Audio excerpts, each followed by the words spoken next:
You're unmuted. You ready? All right. So roll call votes. Everyone is here. Thank you all for coming today. We'll stand for the Pledge of Allegiance. The flag is behind you all there.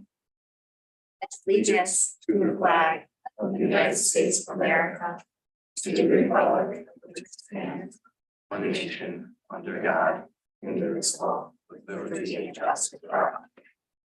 Thank you. Thank you all for staying. And I would also like to say that the annual report will, since it's been approved, will be on the website of the school district within the next couple of days for anyone that would like to take a look at it. And that is on the consent agenda. Thank you. the next item is Spotlight on Education. We have a Boba Book Club. Hey, come this way. So it's nice if you stand, so because this is recorded over here, so that people can see you when if they watch. Might you have the or are camera? watching.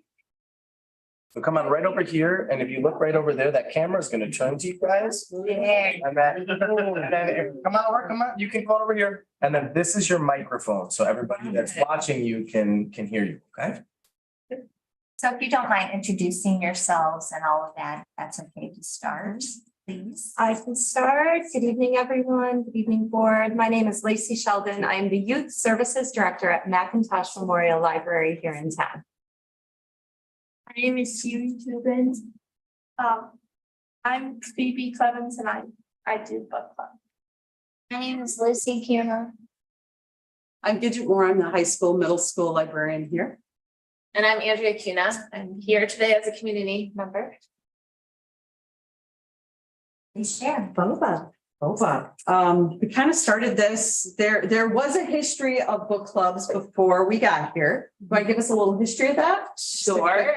When I started, I think Mary Mulvaney Kemp was running a book journaling club collaboration too with Pleasant Ridge, where students wrote in notebooks, and then at the end we'd have like a big breakfast together to talk about the books that we had read.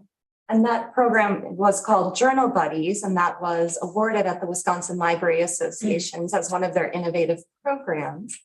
And then when I stepped into the position as Youth Services Director, I knew the value in that program was so there. And coming out of COVID, we really wanted to bring that back to the students and the community. So that's when I reached out to Gidget and Andrea along the way, and we put our minds together to really reconstruct the program and to bring it forward to not only sixth graders, but to fifth graders and on up through the eighth graders can even join. So what we do for that, for the book club, is we're using WMTA approved books. So those are the Battle of the books for the entire school year. So we use that collection of books, and the students are able to discuss with Ms. Moore which ones they want to read each month. Then the students are assembled into groups based upon their book choice, and where the public library comes in is I coordinate adult volunteer readers from the community to read with each group of students. And it has been very successful. We brought it forward last year. And the first month last year, there were about 40 students last year in September. This year we exceeded that. We have 50 students. Yeah. So that's really great. So the students read their book throughout the month. They do a short written report or a drawing to reflect on the book. And that written report or drawing is passed along to their adult volunteer reader. So that way the adult volunteer reader is getting to know the students through their writing and to really know what are the students enjoying about the books. And then we have a boba breakfast, which we offer here at the school to about midway to check in with the students. The adult volunteer readers can also come if they'd like to meet up with their group at that point. And then at the end of the month, we host a boba book club party at the public library here in town. And that's where we all get together, we discuss the books, we take notes on the books, and then we offer, kind of conclude that month, if you will. And then at the same meeting, we open up next month's book choices. So everyone can choose right right then and there, if they'd like to continue reading in the next month, a new book.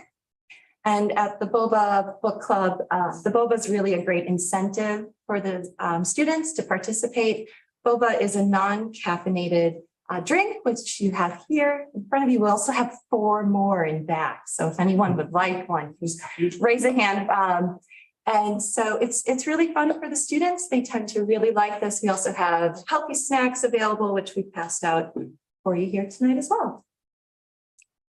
Just want to add in there that, you know, we try really hard to get the variety of books to the kids. So in each Battle of the Books list, grades 4 through 6, as well as grades 6 through 8, there's 20 titles. So we're offering 40 titles to the kids from now until January. So that's a big push for that. It's nice to have the different areas because that allows us some readability for kids so that as staff, we can kind of help them to fit their needs. But it also is high interest titles that are very current and popular. Matter of fact, a lot of these are voted on by students in the state of Wisconsin, and they're something called Golden Archers. And that's also part of the WEMTA program, Wisconsin Educational Technology Association. Yes, and as far a little bit more on the adult volunteer readers, a little bit of a pitch as well, if anyone ever wants to step in. But with the adult volunteer readers, I get to meet them in person. They're also vetted out through the library director, Trina Erickson. And then once we're working with them for each month, we've worked with current staff and former employees of Viroqua Area School District. We have elected officials participating and also stakeholder community members as well. And they just genuinely really like to support this because it's their involvement with the students and in a really direct, but also pleasure, like a very nice way to come together to discuss books and literature and support students. So it's a very successful. All right, I think it's time for the kids. Can you at least tell us a little bit, 1 or 2 things about yourself or why you like the club or anything, really? I like doing Boba books because then you can read a book with someone else and then you can talk about it together. I like books because I really like reading and it gives me an opportunity to read more. And last year when I was in elementary school, I didn't get to do like a real big book club. So I like doing with a lot of other people.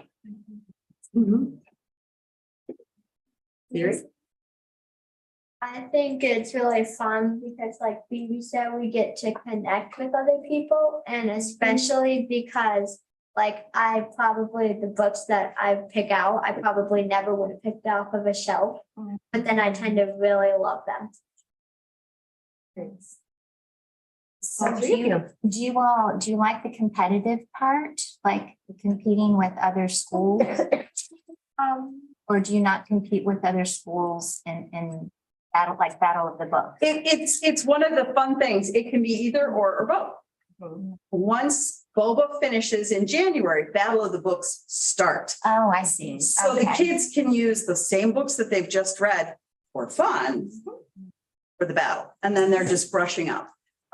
These guys haven't been into the battle as much. The younger grades don't as much. The older kids are the ones that are like the diehard readers. They're starting to say, well, you read this one, you read this one. They literally have bookmarks highlighted as to who's reading what book for the team. Yeah. So that's fun for them. But it gives us an opportunity to, well, I don't know. I don't do that part. That's more back here. You get to do more of that. They pair nicely because if you've been part of the Boba Book Club, then you already have a head start on the Battle of the Books list. So, nice They work together. collaboration, yeah. In a sense, instead of just adding more to our plates as teachers, it's one of those times we can say, we've already done this. You just now have to have the fun of competing because they've done the hard work already. So would each of you mind telling us what's your favorite book from this experience? Well, you don't have to have the same one. You can all have your own. If they're different. I really like this book, but I'm not very far into it. What's it called? Along Pitch Home, Oh, nice. and I forgot the name of the other book. That's okay. That's all right. Do either of you have a favorite one so far? I think that my favorite is the Otter because like I like how it's like written in poetry and it's also like a good story. Mine would probably be the one I'm reading this month called Before the Ever After.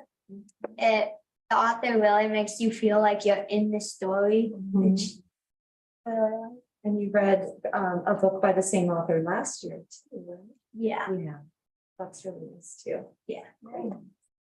So what is this?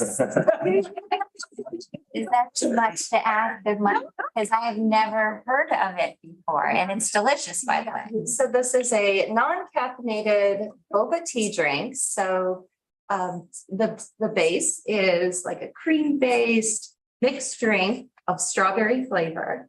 And then you'll find inside these gel capsules that are fluid filled, and that has a peach flavor in it. And yeah, Like a tapioca, yeah. yeah, It squirts in your mouth. they're called bursting boba pearls. Oh, no, I've never heard of it. It's Very popular. what can I tell you about it? You know, when you get to be 60, you'll like But what I'm also like is bubbles. You like You like the bubbles? bubbles, yeah. And some kids, I will admit, there are some unhealthy snacks because, you know, there's sometimes pretzels or they're really lucky and it's a holiday. Sometimes they get like Rice mini Krispies. cupcakes or Rice Krispies, Mhm. but those go over really fast. But it is a nice snack for the kids because we ask them to stay after on that one night till about 4:30. Mhm. And so I know they need a snack. So it just kind of evolved from that. It's not super expensive. And it's really a great way to bribe. I don't want to Yeah, use that an word. An incentive. Positively influenced. Mhm. And it really has been a wonderful thing. I think to date, we have over 300 students that have participated in the last 2 years for sure. Mhm. So we just see it growing. Anybody else have any questions other than what is this? I'll throw in a plug again for being an adult volunteer. Like, it's a great way to get to know a few Mhm. youngsters in town and, you know, you see them out and about and you can talk to them about what they're reading. And, you know, we all know one of the best ways to help a child is to have a connection and meaningful relationship. So How do you find your volunteers? So I had connected with people who had participated in the Journal Buddies program previously. And then over the months, we've had people step forward. A lot of staff here at the schools participate.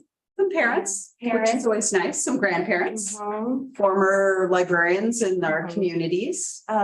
Volunteers at the Friends of the Macintosh Memorial Library step in as well. It's pretty great. We'd love to add board members. Yeah, if I was anyone's gonna interested. say. Yeah. Assuming we can read. Believe me, some of these are pretty going. I will totally tell you the purple crayon on the top shelf, that one's kind of funny and kind of creepy. It's kind of fun. And that one's just a picture book. So I mean, it gets pretty easy and some they gradually get harder. So keep in mind. And one last component to it as well is we've set it up so that students and adult volunteers alike can step in for a month and then step out if they need to, and then rejoin or come along with us on the adventure for all the months leading up to January. Years and years. So we make it flexible for people to step in and step out to their convenience. Well, would it all be possible for you to reach out and, you know, I know I would enjoy doing it very much. I was not familiar with the programs. So Just send it to Beth and I and we'll Okay. shoot it over. Yep. Mhm. Thank you. All right.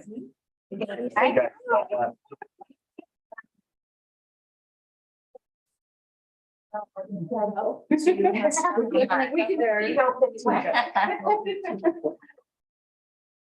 right, the next area is student board report, and we have Haley and Grace here this evening. Come this way.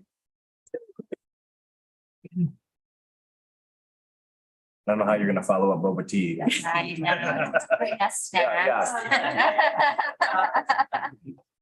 So please start, introduce yourselves, tell us anything you want to share. It looks like there's quite a few activities going on here in academics.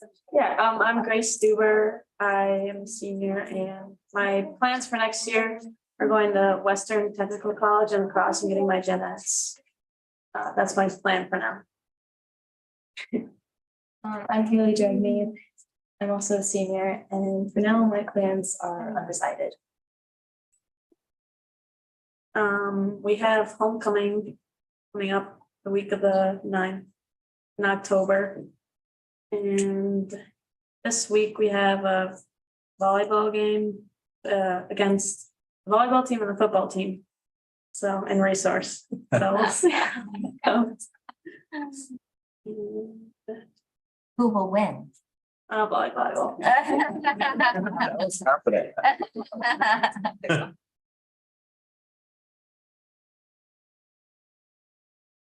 What are you involved with? You play volleyball? yeah, I in assume. volleyball. It's fun. Okay, Yes, very we good. both play. Oh, you both.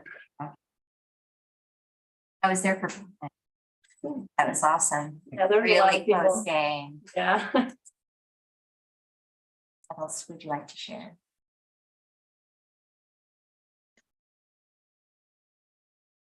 Oh, yeah, the theme for homecoming is Under the Sea this year. Student council voted on that, so. You know any dress up days yet? Yes, dress up days, I believe Monday. Is USA and then. Beach, Tuesday's beach.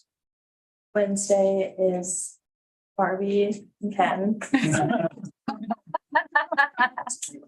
Thursday is Yeah. our grade colors, and then Friday is Spirit Day.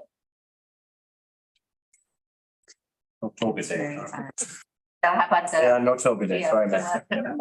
float Yeah, and- our, each grade has a float that we put in the parade. And I believe like some grades have started planning on, but I'm sure seniors have theirs. So who's gonna win? Hopefully the seniors, past years,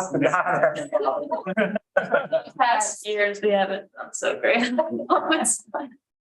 We try our best. Doesn't always. You still have root ball? Yeah. Yes, we will. Do skits, Yeah, skits and rallies. songs, window paintings. So do the skits have a theme under the sea as well? Yeah. When do you work on that? In resource mostly, and it's mostly like a smaller group that does it, so they like at their own time. Practice. And our whole grade does the song. They have to like make up different lyrics that fall under the sea. For a song. That's fun. Would you like to add anything else? About anything academic? Not as much fun or interesting. Favorite classes? Oh, I would say my favorite class right now is family living. It's pretty fun. I have a big class, so. Currently, this semester, my favorite class is probably 3D art.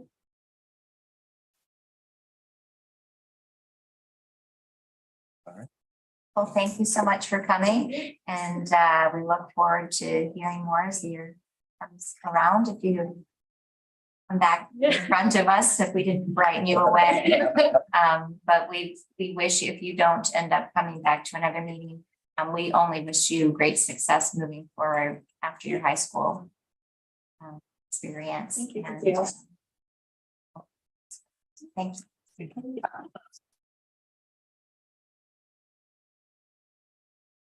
All right, the next item is committee reports, and we have none.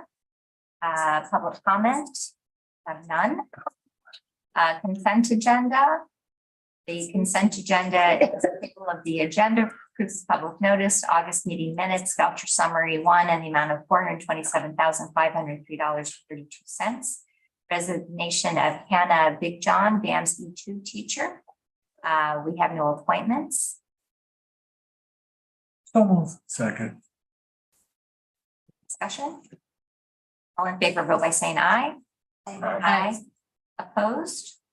Motion carries. Voucher summary 2.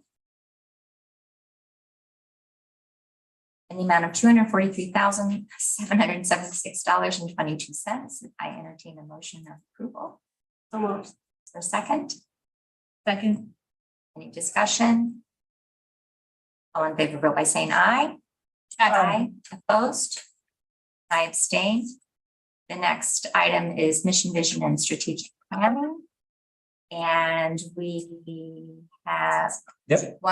We have company. We have. Yes. Yes.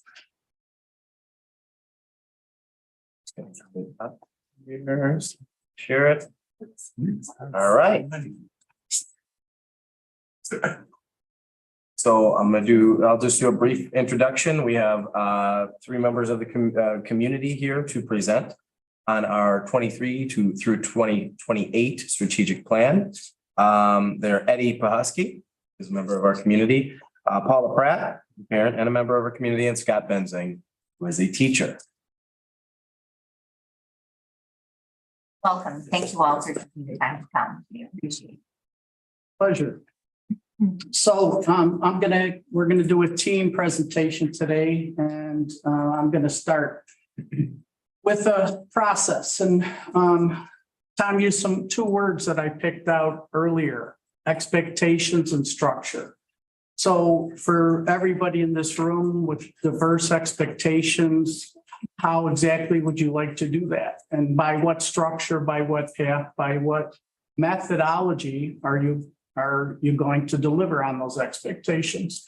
And so it takes, for me as a newcomer, just a few minutes with what Robert and Tom and Mike and Angie and this booklet tell you is the enormous complexity in a school district. And I'm ever amazed at how much there is. So this process actually started with a lot of good planning back in November. 80 community members came together. There was brainstorming, there was divergent thought. What could be, what might be, and it was taking ideas out to a large number of items. After that meeting, all the minutes were collated arduously, and that was really an input to the strategic planning process, of which there were 16 members on the team that are shown there. There were 6 meetings led by Dennis Pauly, who very excellently facilitated our work.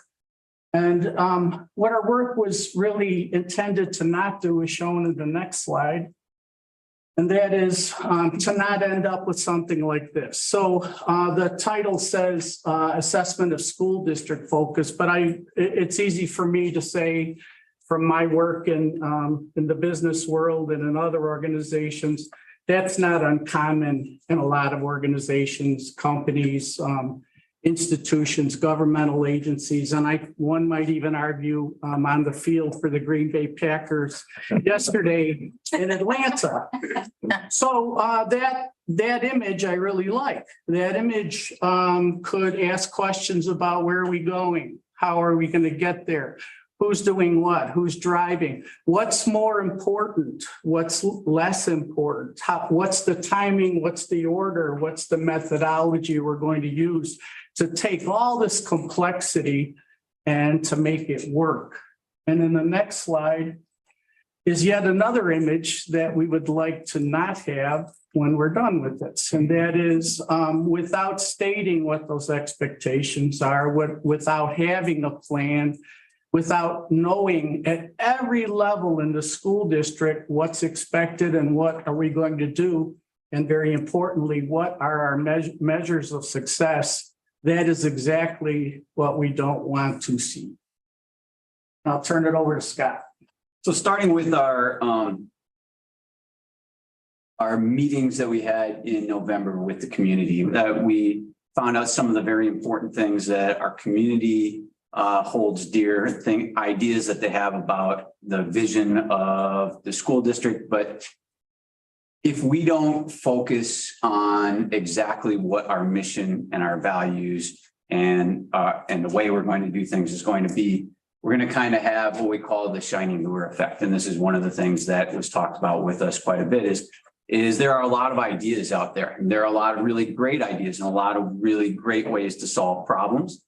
And if we don't have a true idea of exactly what our mission is, we're going to always be looking at what's the next new thing that's out there to be able to solve a problem. It's like when you go fishing, you're always looking for the next lure, throw it in for a couple minutes, you don't get what you want, you go to the next one, you get what you want. All of these lures are going to catch fish. They're going to catch fish under the right circumstances, the right time of day, the right structure, the right everything else. But unless you actually know exactly what you're fishing for, exactly what you're looking for, and what your mission is, you're not going to be able to solve that problem. So one of the things with the strategic planning committee is that we were trying to narrow that down and not have the shiny lure effect. We were trying to figure out exactly what the core values of our school district are, what our mission is, and what our values are from that.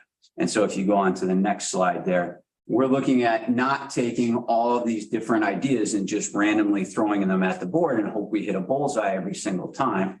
If we really understand exactly what our target is going to be, what we're looking for, we're going to be able to be much more successful at hitting that target. And so that is one of the things that was really important about the strategic planning committee, is we were able to take a look at the data that is really going to lead us into the future for the next 5 years. And if we look at that, some of the next slide, some of the important things that we see here is that this whole process has really allowed us to set our priorities as the district for the next 5 years. And that's not just a group of 15, 16 people sitting there coming up with the priorities for the district. That comes from taking a look at all the data that was brought in by that meeting, or those meetings with the 80 some people in our district, and with our administrators and everybody else coming together and setting those priorities and helping us focus our energy and our resources. So we're not just throwing darts all over the place and looking for that next best shiny lure.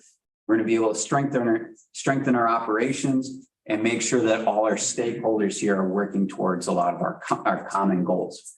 And we needed to have an agreement on exactly what our outcomes and results were going to be, and be able to assess and adjust our direction, because we know that there are a lot of changing things that are out there in our environment, and we need to be able to meet those into the future. So we're looking at setting the groundwork for the next 5 years.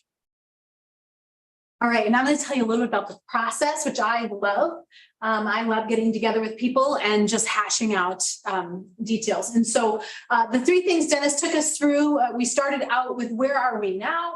And then where do we want to be? The third question there, how will we get there? Dennis was really good to continue to remind us that that was not our job. And we continually tried to jump over into that space and had to be reminded that that was not for us. That is for the admin team, but that is not for what we were doing. It's not for the board. That's what the admin team takes care of. And so again, where are we now? A lot of that came from those meetings that we talked about. And then where do we want to be? Again, this is a snapshot of where we are right now, and then where we want to be in 5 years. And maybe this changes in 5 years, because maybe we've met some of these goals. And so it's not a once and for always. It's something that can be adjusted and adapted to what we need. But for now, it'll give us that framework. As we moved through the process, we actually met over 6 nights. Do you want to go to the next slide there? We met over 6 nights this summer, which was a challenge, but we all made it work. The first night, what we did is we decided not to reinvent the wheel. And so we looked at other high-performing organizations and looked at what they had done, what worked for them, and just some of those really important things that we didn't want to forget in the process. The next day we met, we looked at our strengths and our opportunities and just taking a really good look at where we are and some of those things that came out, just knowing that everybody's here to do a really good job, but because some of those goals were maybe a little abstract, a little hard to be sure that we were actually meeting those goals. We looked at what success will look like in 2028. And again, that was, part of those big questions we were asking of where do we want to be in this 5-year mark. Then we took that information and we created pillars of excellence. We narrowed it down multiple times. We had we had big numbers of things, and we narrowed it down and we teamed things up. And so then we created pillars of excellence for these goals. And then on the last couple of days, we worked really hard to work on that mission, vision, and the scorecards, how that was going to work. And then obviously the admin team was looking at how that was going to be rolled out to the public. If you want to go to that next slide. So here's what we came up with, and we're really excited about it. Our mission to nurture excellence, unlock potential, and ignite passion. Our vision to empower every student to discover their possibilities and thrive. Our values, that was a big, huge conversation. We had lists and lists of things that were really important to us. We settled on these, which really do encompass most of the other thoughts that we had: compassion, innovation, integrity, and perseverance. Now, these are short because that's the recommendation. We want everybody to be able to remember these quickly and easily and bring them back to mind when someone says, what's the mission of Viroqua School? We want you to be able to actually answer that question confidently. And then these are our pillars here, and you can see this graphic. It's a work in progress. I think they're still working on some pieces of that, but it shows that these things all work together and center around the students. And so we have school pride, diversity, equity, and inclusion, finance, facilities, and operation, the community, wellness, the future and career readiness. None of those are ranked really higher than any others because they all work together. Without any one of those pieces, the others start falling apart. And so on the next slide, I'm just going to give you a peek into the goals for these. And I know some of you have seen those, but for those who haven't seen them, we just want to give you a peek into what these goals look like. Again, this is not going to tell us what the admin team is going to do to necessarily meet these goals. It's just saying what those goals are. So school pride, our goal is to inspire a culture of school pride that nurtures a sense of belonging and ownership, fosters engagement, and celebrates achievements. For finance, facilities, and operations, the goal is to maximize resources and practices to ensure long-term sustainability while achieving educational excellence. For the community, the goal is to strengthen community partnerships and collaboration among students, families, educators, and stakeholders to achieve shared goals. For diversity, equity, and inclusion, our goal is to create a safe school environment where all are included, valued, and empowered for a stronger, unified community. The future and career readiness goal is to educate, inspire, and empower students to be engaged citizens equipped to thrive in an ever-changing world. And the wellness goal is to create a healthy school community by promoting holistic well-being to inspire physical, mental, social, and emotional wellness. On behalf of the rest of those who participated, I was really honored to be a part of this. It was a really great experience. I was super glad we did it as a parent in the community with students who school in many different ways. This gives me a lot of confidence to know that when my children are here at Viroqua High School, or Viroqua Middle School, the elementary school, that everyone's on the same team and heading in the same direction. So as you can see, a ton of work was done. There were 3 board members on this team. And it's really incredible when you have that many people that give that much time to something, especially over the summer, six different nights. And so I just really want to make sure that we are showing that appreciation to this group. And that we understand that what they've done has really created our compass, right? And so when we look at this, our data workshops look different because we have different goals that we are looking at now, and how are we going to judge how we're doing based on that. It's not so much combining different things that maybe haven't had so much meaning, and now we have that. And so really excited about that. Pat, thank you. Where are you? For your work on the graphics. I don't know how many designs Pat totally has made, and how many options he's given, but, this is incredible. The way that it turned out and how clear and vibrant it looks, is really, really good. But again, that takes a lot of work, and a lot of effort from this entire team, and we really appreciate it.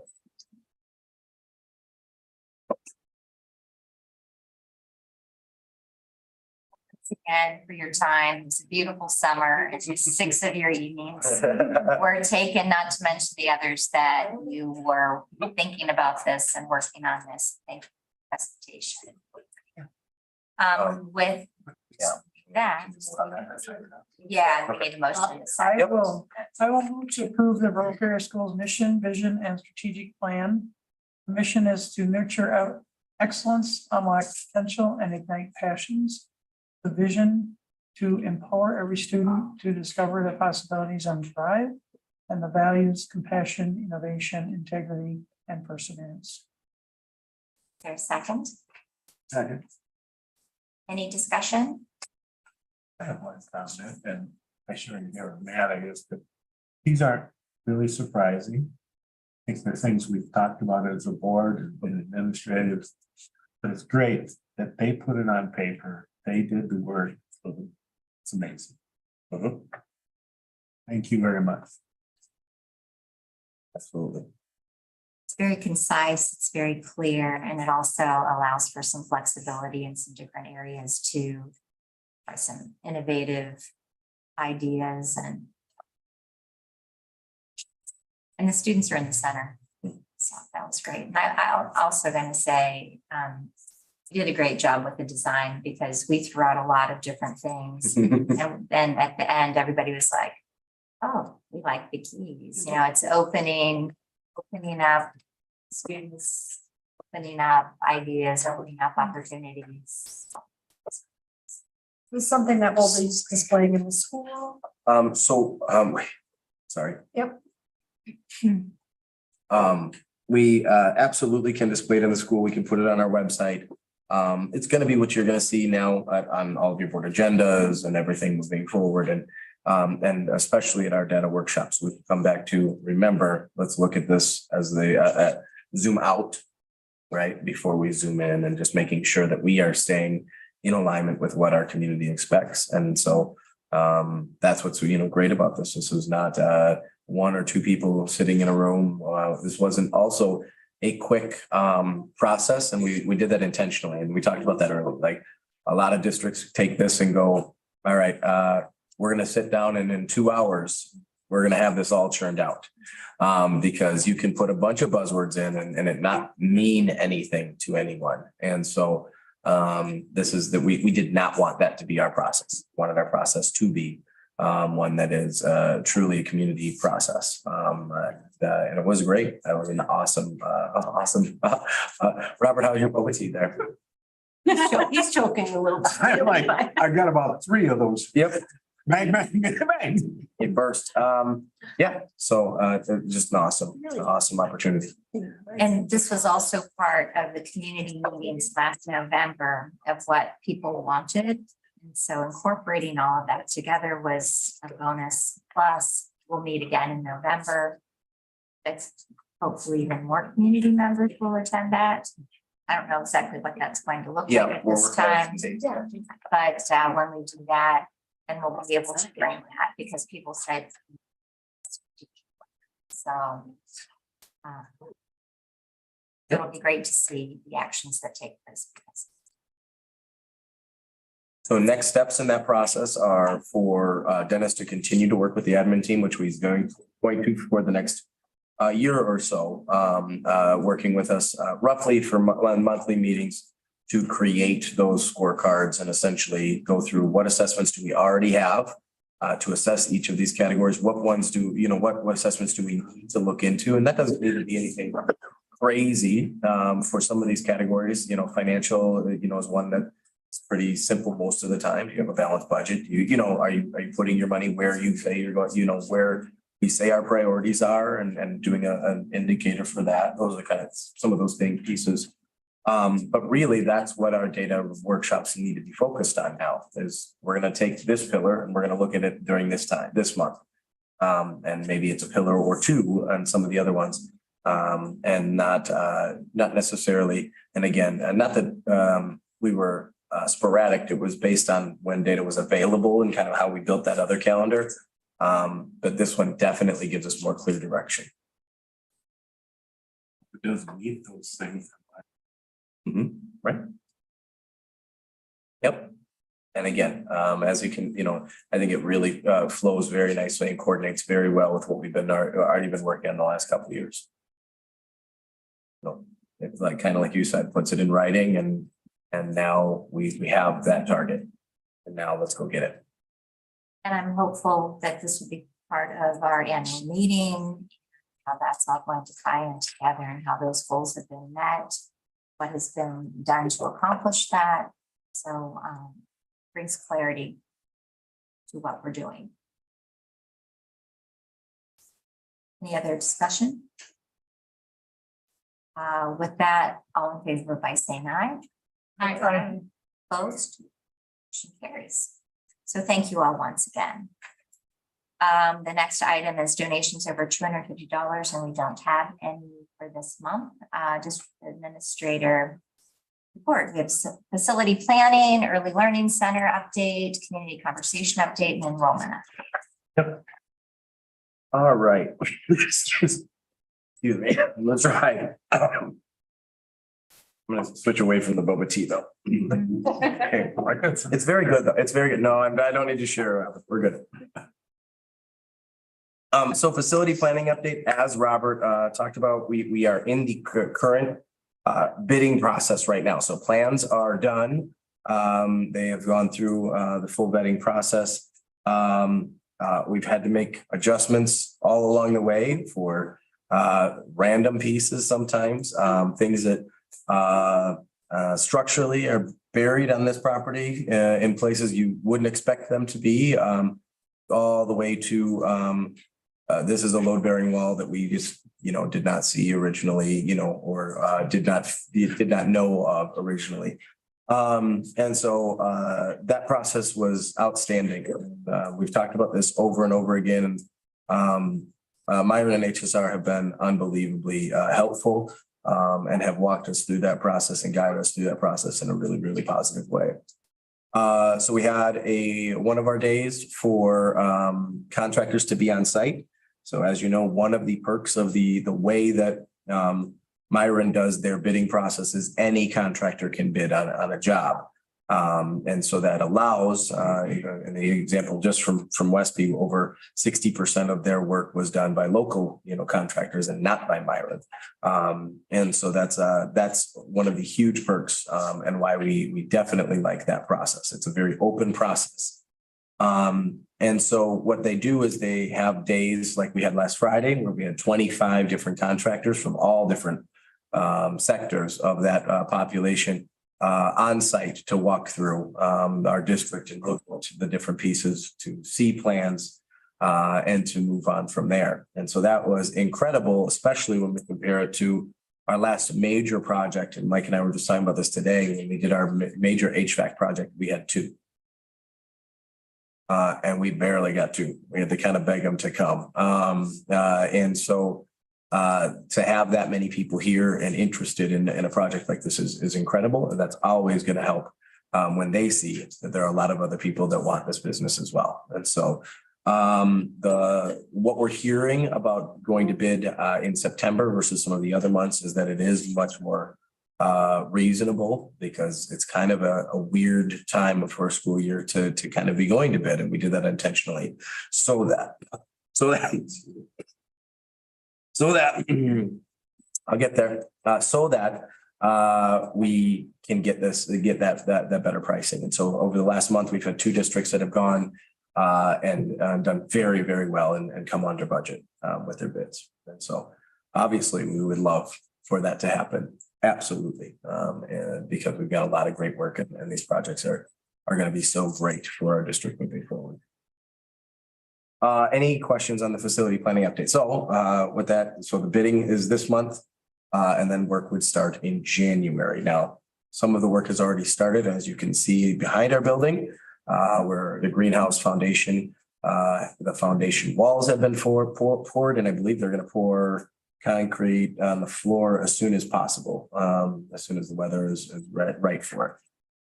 And then we can move the old greenhouse and put it on the new foundation, and then that space is gonna be used for the addition to the tech ed wing. When is the close for the meeting? Oh, I think it's the end of this month. I think it's the whole month of September. I think it's open. It's on our schedule to go to the open. Right, Was it the 25th? Okay, so it's over in Enos, we're going for a trip. So driving there to watch an open end. no, I don't think we need to do that. So the plans are all done. Yep. Yep, and obviously there are gonna be things that come up. So that's the other piece that I'm not too naive to think, all right, no, this is how this is designed, or this is how it looks, and so that's exactly how it's gonna finish. But yeah, we've gone through that process. Yep. So they have to go to the state for approval. They have, yep, they've already submitted their plans and everything for approval. Yep. Yep. Yeah, that's a big process. The whole thing is just so crazy. It really is. All right.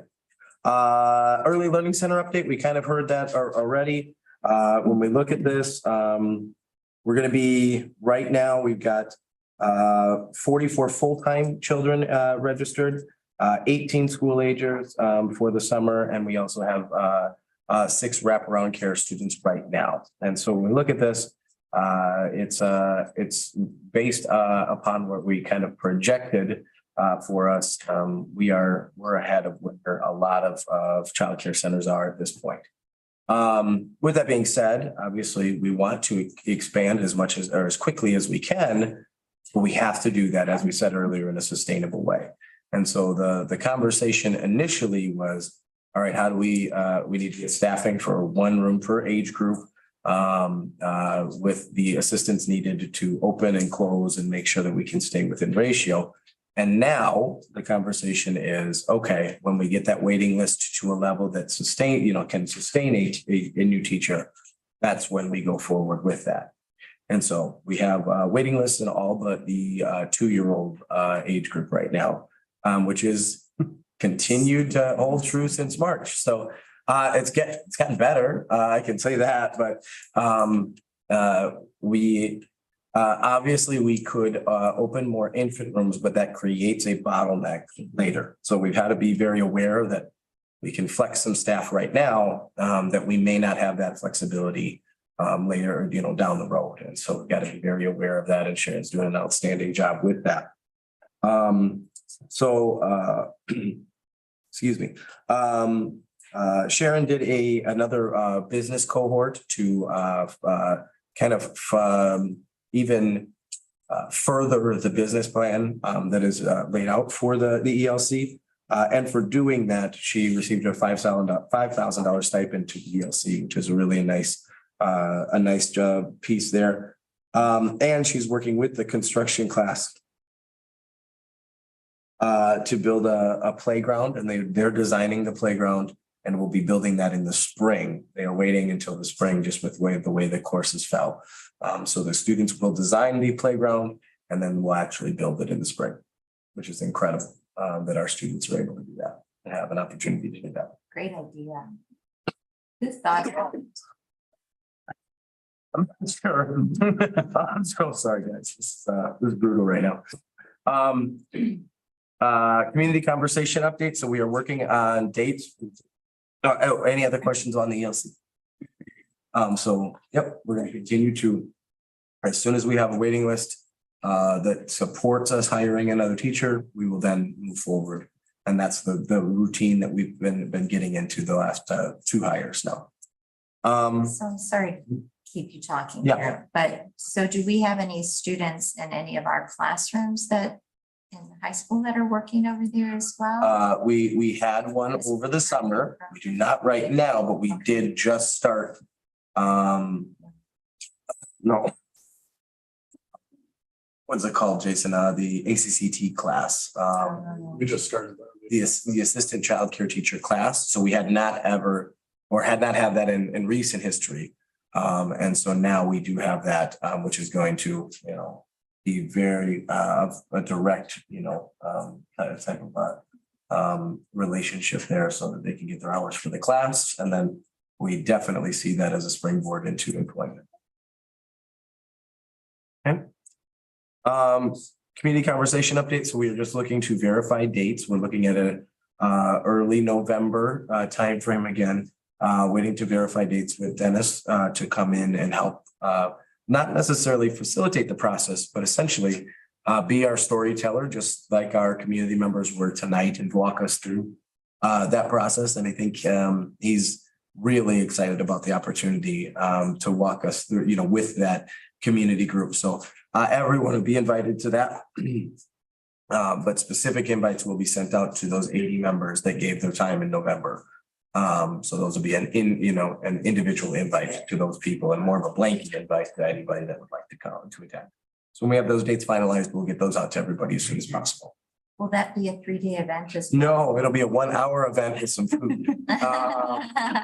This is not it's really going to be a time to reflect upon the process and talk about, what we really liked about that, because it is something we don't want to do this every year. That's a lot of work. But it is something that we need to continue to come back to. And what can we take from that as far as opportunities moving forward within our community to open that dialogue? Yep. And then an enrollment update. And so this is not official, and they do waiver seemingly every day at this point in the school year as families find what works best for them. Right now, we're looking at an overall enrollment of 1,031. If it were today, we don't know exactly. Our third Friday count again is not last Friday because of Fair Day. It's extended out to next Thursday. And so we'll have a better input, a better idea of that. So overall, that's a net 3 decrease from the January count. Still above what we had projected, but not obviously trending in the direction we want. And so any questions on that? I apologize, guys. All right, thank you. Thank you. And now others can talk. Administrative reports, back to school updates. Anyone wants to say anything with back to school, or are back to school? We're back.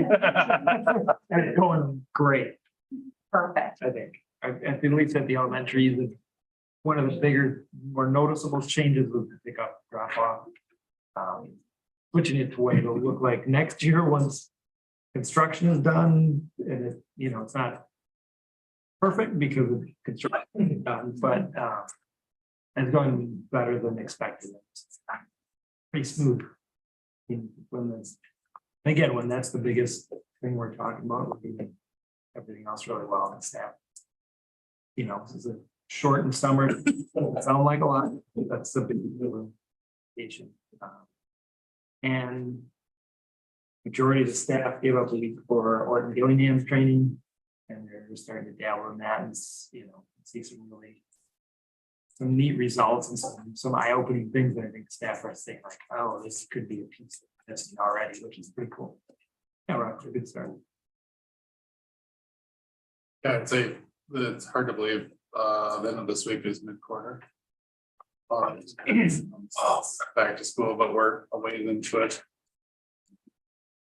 And as far as the drop off, it's been great up at our building too. I didn't realize how many of the vehicles that there were a lot that actually did not have high school or middle schoolers. They were just trying to get off campus.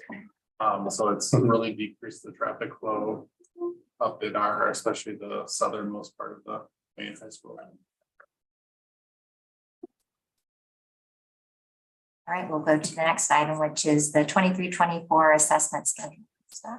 Well, this is just your annual schedule of the assessments our students are taking, both our local assessments and required state assessments. I tried to forward the difference there. Largely the same as previous years, but you may have noticed we added a couple additional local assessments at the elementary and middle school, just trying to get us a little more diagnostic or specific information about students' needs after we have the overall screening information. So we hope that's gonna give us some good information and report back to you to see what we're finding. It's a lot of organizing. That's all I have to say. When I was looking through all those dates, it's incredible. Does anyone else have any questions for Krista? There's a lot. It was really shocking. And then those are mandated too. So the next item is transcript of dual credits earned. Jason? So I think it was in the annual report last week, we had 91 students that earned a total of 311 Western credits. We've actually added a few transcription courses for this upcoming year. And so how that translates into real dollars basically is family savings of just short of $46,000. Add up all those credits that it's in there. So a great program. Isaac and Tyler and company are for our Western. A bunch of different processes. Grab whatever we can. There's a direct correlation between students taking higher level courses and being successful out of high school and higher level education. So it's nice to see that many opportunities for them. The next item is fall activities. Jason. All activities are probably more than in full swing. Even and that's the one that started earlier. I think tennis conference is this weekend already. I'm COVID. A lot of outdoor ones to wrap up before the snow starts flying. We have not had to cancel many things this year. And what we have had to postpone, we probably postponed more for heat than rain, which is kind of an oddity. But Dan's been doing a great job there. Our overall numbers, like in fall sports, are actually down a little bit. Most sports are down probably 2 to 5 students. Volleyball is up. And I think part of the reason, not necessarily a negative reason to the down, the graduating class of last year was actually very active in sports. And so like girls tennis, I think for probably 60 or 70% of their was seniors last year. So it's not like a negative per se, but we actually club wise actually have started a couple of different ones. Mrs. Avery is actually overseeing. Students wanted to start a writing club. So they came to us with a proposal where they're going to get together and share a writing prompt and do writings. Esports is up and running. So I think it was last week we won our first competition and something brothers, whatever the game of choice was for this semester. So and Gidget has been very heavily involved in it. So just trying to, mention the data, connecting kids is very important and for them to feel connection. There's so many different ways that can be accomplished. Thank you to all the advisors that are willing to help connect with those students in those avenues. Do the club sports or activities count? And when you said the word down, just a couple of students in each areas that we've added to clubs. So yeah, kind of balance itself. I'm not giving you the number. You're sports. I see. I don't. I could do some legwork, but it'd probably take me some time to figure out where all the clubs are at right now. Oh, that's okay. I was just wanting to make sure that didn't, if we're adding club activities, that could be why there's fewer and some. Other questions for Jason? The next item is fall activities. We did fall activities. You don't have any, do you? You don't have any fall activities? So the next thing is Mike, summer projects. Cody sent Tom and I a summary of where we're at on some of the different summer projects that they've been dealing with all summer. And first, the kitchen greenhouse, which is the new greenhouse, if you will. For electric and the process of wiring the kitchen greenhouse properly for the electricity and the that it has. A little bit more complex than our previous one, and there was a little bit of a confusion from the farm tech as to what the requirements are. Once we got that figured out, and we're now rolling pretty well on that. Once that's completed, the tables can be brought back into the greenhouse and can be cleaned and prepped to start working towards producing produce for the school.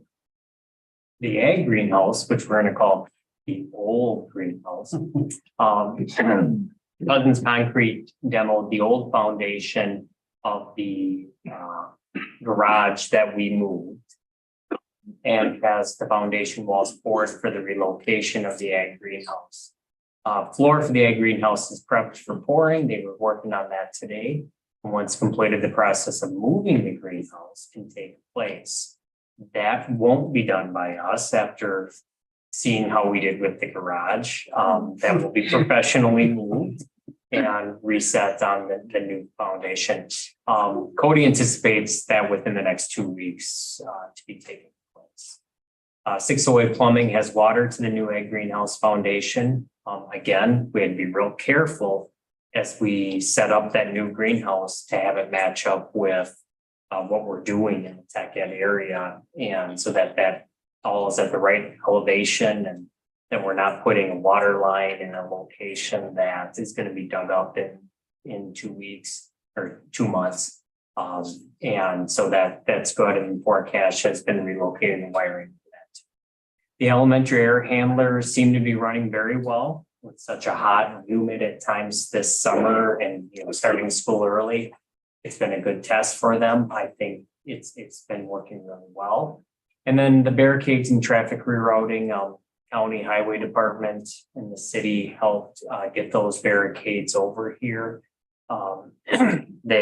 I think Cody would say, and I would agree with them, that they've been probably the number one thing that has kept our plan in the right direction. I think our temporary barricades tended to get moved and driven around a lot more than those big cement things do.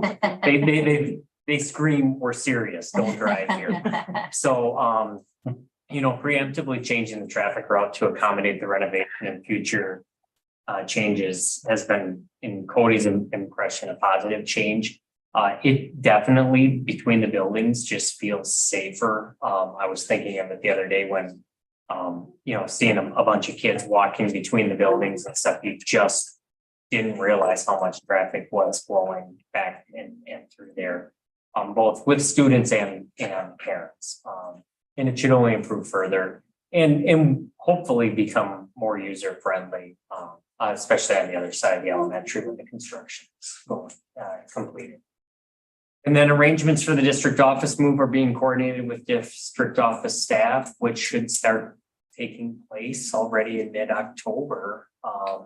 Basically we need to be out so that they can start basically, first of the year. And as I said before, moving the district office over Christmas break and the first of the year is probably not the best time for us. Still have some logistical things to work out, where the color printer is going to go. That's first and foremost on everyone's concern list. Not where I'm going, but where the color printer is going. But we're real close to being able to have it. There was a time that was an option. How long do you think that move will take? My side of the office, I don't think. Well, just the district office. Depends on what you're talking. I mean, Okay. there's a lot of files, there's a lot of historical files and files that we have to go through and get into a secure location from a secure location. That could take some time, I mean, but the actual movement of, I don't think it'll be a half state. You know, I mean, There are files. I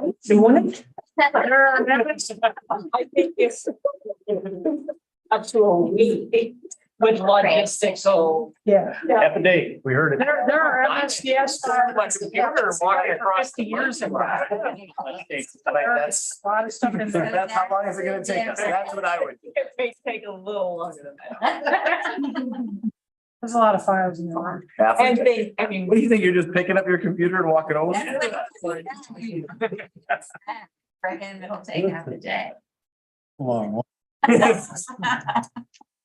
Sports, it's not gonna go. I mean, we know, I mean, we're planning, we're gonna try to have. Things kind of dually set up where if we need to move in shifts. So. Sounds very fun. Any other questions for Mike? I've got several, but I'll talk to him.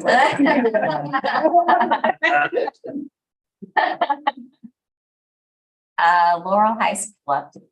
Is there any? I have some notes from the August meeting. I think that was after our last meeting. I did not attend, but I have very good notes here from staff or from the committee. They did not anticipate any staffing changes for the year. This year, they are going to set a schedule to review and revise the student handbook and bylaws. Tomorrow, they're going to American Players Theater for a field trip to see Romeo and Juliet, and there are other trips in the planning. And then the next meeting is next Monday, September 25th, 5:30 at Eckerd Park Shelter. This will be the annual meeting.